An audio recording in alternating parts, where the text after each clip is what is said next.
Yo pessoal, beleza? Tudo bem com vocês? Aqui quem fala é o Zé, que depois de mais de um mês sem vídeos, peço desculpa a todos vocês, mas a gente volta a partir desse sábado. E pessoal, hoje é mais um apêndice falando rapidinho sobre algum assunto tratado nos vídeos, dessa vez sobre aquele nosso último vídeo lá sobre Burkina Faso e a questão das ablações.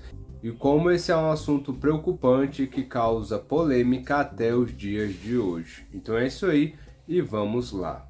A ablação é um procedimento cirúrgico que consiste na remoção do clítoris e parte dos lábios vaginais femininos, constando como um tipo de mutilação genital feminina. Isso é muito comum em muitos países da África, lembrando que o continente africano tem mais de 50 países e cerca de pelo menos ali de 26 desses países a ablação é um ritual, seja cultural, seja religioso, extremamente comum.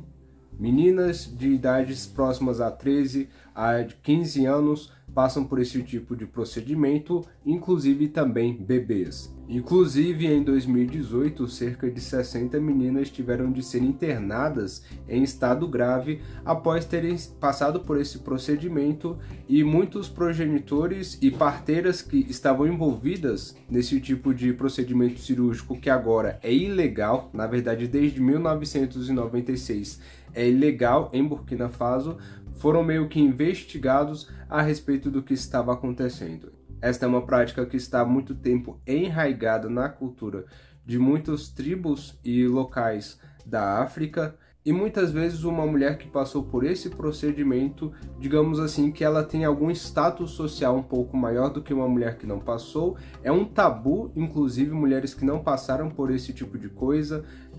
Geralmente isso vai estar indicando que aquela mulher ali ela tem um certo tipo de pureza, um certo tipo ali de dignidade até mesmo, após ter passado por esse procedimento. Outro problema envolvido na ablação é que quase todas as garotas ou mulheres que passaram por esse procedimento, seja na vida adulta, seja na sua infância, foi contra a sua vontade, até mesmo contra a vontade da sua mãe, da sua avó, entendeu? Porque, no geral, a tribo na qual elas pertencem, ou a localidade na qual elas pertencem, força de certa maneira, seja socialmente, seja realmente ali, força essas garotas ou os seus responsáveis a fazer esse tipo de procedimento. E a garota que ela não fez isso, ela meio que passa por um processo de ostracismo, ela vai ser mal vista, ela vai ter alguns direitos, inclusive em alguns países, negados, entendeu?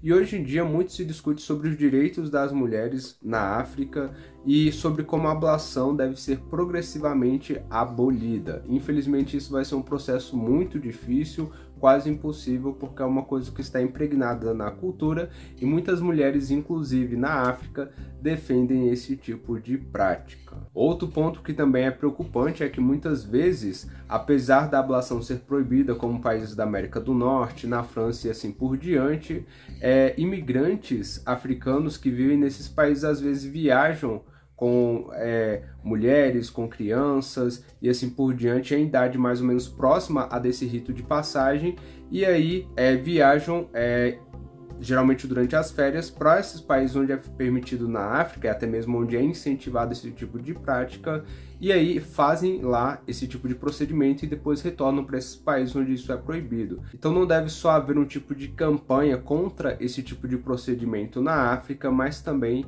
nesses países onde é proibido, mas onde não há uma fiscalização ali, não há um tipo de política pública que vá desestimular pais imigrantes, entendeu? Ou descendentes de imigrantes que foram para lá para não fazer isso. Na Burkina Faso nós tínhamos Thomas Sankara, que foi um importante líder político que desde a sua época, antes de ter sido prematuramente assassinado, desde a sua época ele quis dar mais importância aos direitos das mulheres, às próprias mulheres, e também ele era expressivamente contra o procedimento de ablação. Infelizmente, a ablação só foi tornada ilegal em 1996, porém é uma pena que vai de meses até 3 anos. Então realmente deve ser aumentada, poderia ser aumentada a pena da ablação na Burkina Faso, e também deveria ter uma fiscalização maior.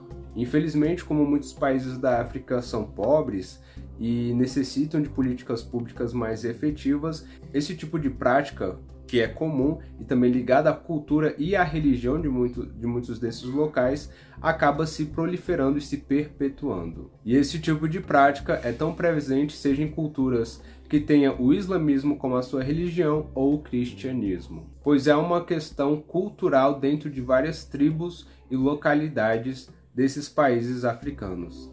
E entre alguns deles nós podemos citar o Egito, a Burkina Faso, a Etiópia, a Guiné e assim por diante. Apesar de ainda ser uma prática preocupante e que fere os direitos humanos e também a dignidade de muitas mulheres, das quais essa prática foi feita sobre elas sem a sua autorização e contra a sua vontade, a ablação tem se reduzido em algumas localidades, incluindo também a Burkina Faso.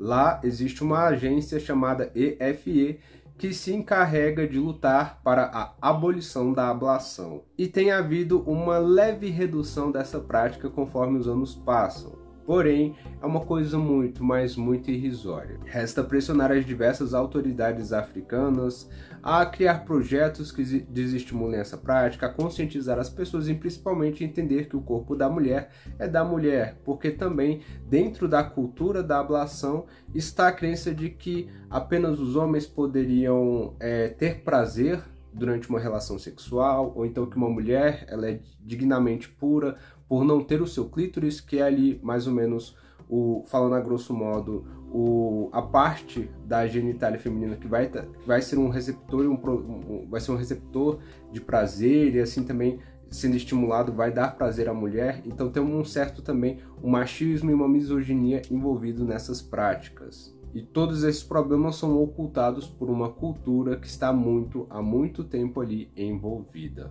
Mas é isso, resta nos ter esperança e continuar orando por todas essas mulheres africanas que passaram por essa prática e não queriam que isso acontecesse, ou aquelas que de alguma forma tentam evitar isso e prezam pelo bem das suas filhas, das suas netas, das suas irmãs e assim por diante.